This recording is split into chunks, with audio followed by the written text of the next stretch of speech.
going to talk about I-693 form. This is report of medical examination and vaccination record.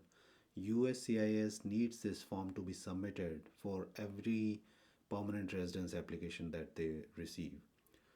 When you are applying for such type of process, you should consult a qualified immigration lawyer, and this video you should only use it for informational purposes. What I'm going to cover in this is that what this form is, when you should be filling it, and how you should be filling it.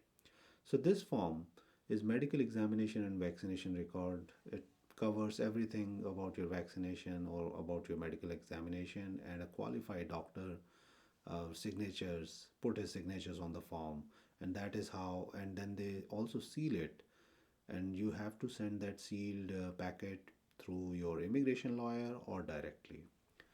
Now, when you are at that step, you should first come and visit this USCIS site and search for I-693, because there could be different announcements at different times. Like for now, if you visit this site, you would notice that USCIS have made some changes in terms of the validity of the form that civil surgeon has signed. Previously, that a signed envelope was only valid for like 60 days after a doctor has signed.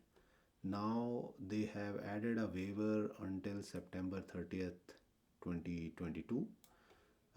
And the signed form is valid for 2 years from the date of civil surgeon's signature.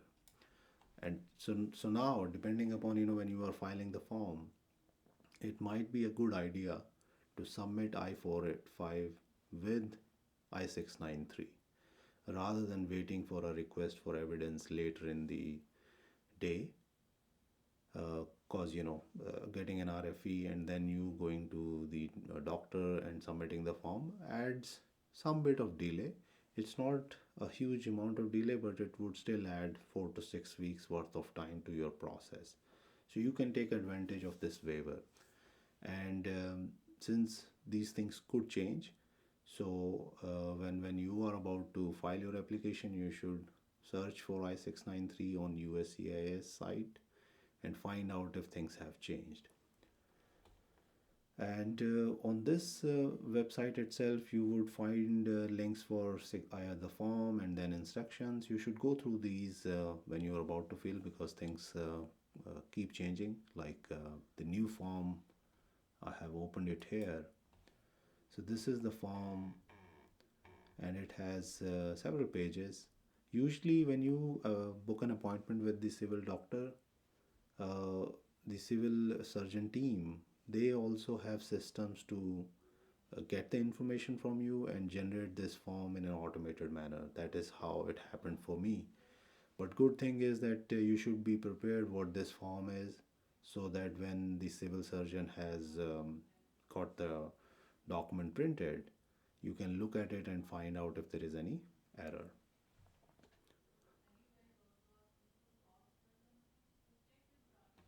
So pretty straightforward. You have to provide your name, you have to provide your physical address, and bunch of other details which you should have anyways with you.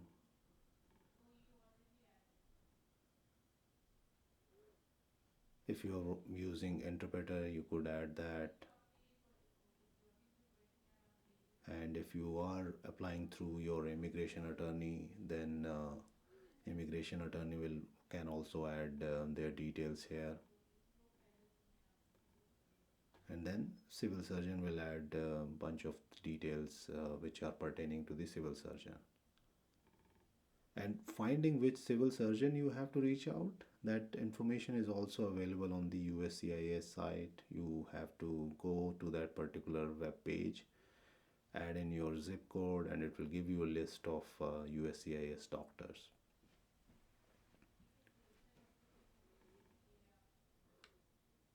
And then the doctor will do a bunch of things.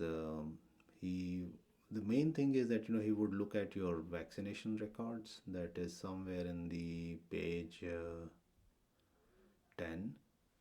And in many cases, You may not have vaccination records if you are coming from a country where you were vaccinated, but you never had the requirement to keep the vaccination records.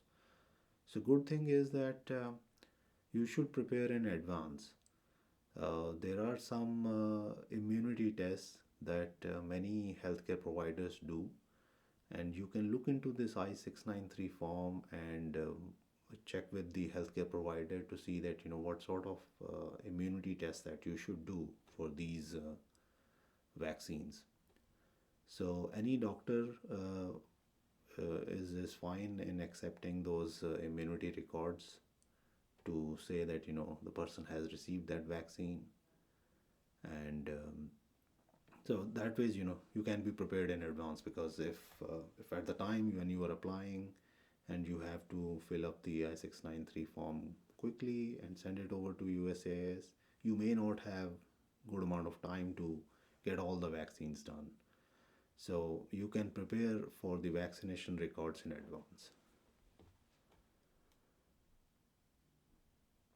Yeah, mostly it is straightforward. If your vaccination records are good, there is nothing that doctor finds, then the turnaround time from getting this form signed by the doctor is like 1 to 2 weeks, and it depends upon if you have the vaccination records already or if you have to get vaccination at that time. And then there is another link on the main page about all the details about I-693. So you should also go through the instructions, because these things do change from time to time. And let me know if you have any questions for me. I would be very happy to answer those questions.